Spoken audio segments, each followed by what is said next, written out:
All right, I wanted to make a short video for you to help you with the graphing this week using Excel.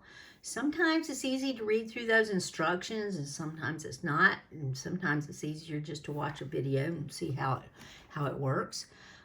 I do have an Apple computer, an iMac, so I don't know if this looks different for you. I don't think so because it's still Excel. But just in case it does, I'm trying to point out to you where you need to go. So here's our data from the wheat plants. You're also going to have data from the rye plants, but I'm just working with the wheat plants right now. So the first thing that we need to do after we enter the data is select all of the data and then go up here to insert because we want to graph this data. Okay? So we're going to insert a graph into this table. Now, you go over here and you look for the section where there's a whole bunch of graphs and find the one with the dots. That's the one you want to select. And you want to select a scatter plot.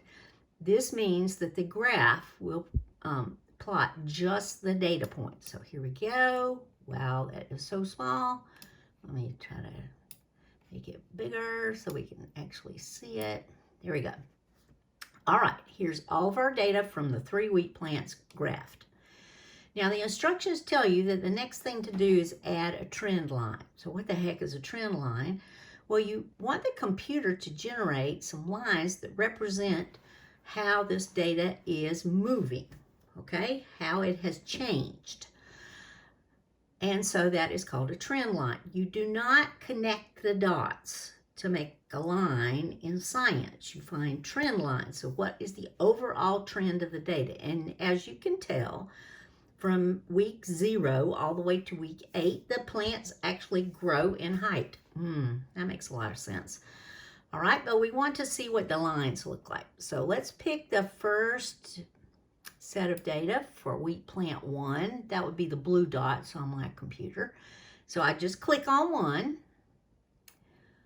with the left mouse button for me. All right, and then, why is this doing this?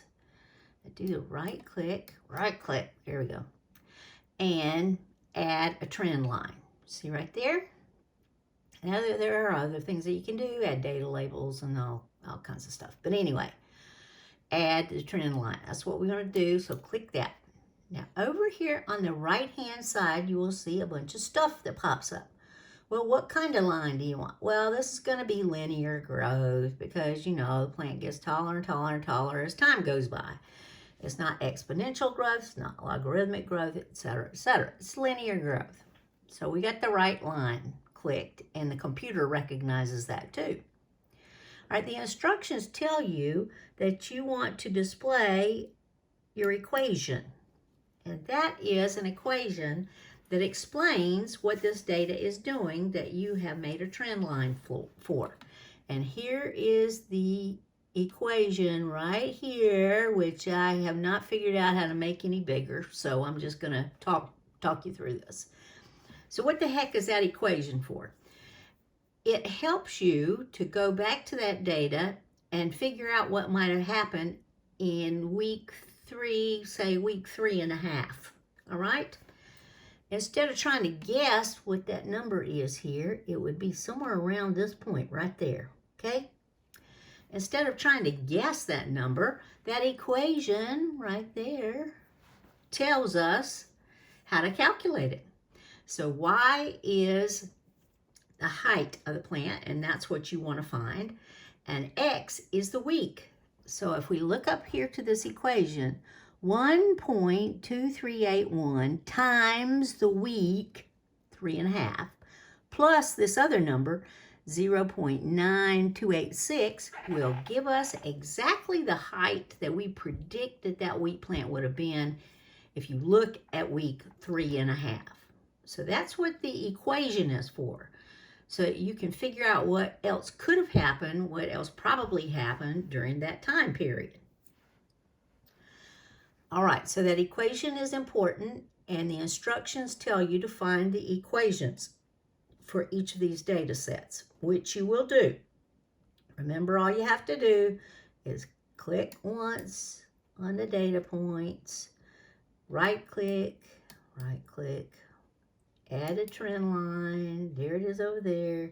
Display equation on the chart. There you go. There's our second equation, and that's for wheat plant 3. Now, it also tells you that you need to set the y-intercept. That's right here. The y-intercept. The instructions tell you that. Why is that? So why would the height of the wheat plant start at 0 at week 0? Because you just planted the seed, right? So it has no height. That makes sense.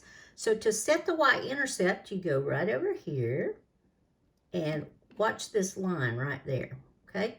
Watch this line when I change the y-intercept. There you go. And I say set it to 0. Set it. Okay. Now it has, oops.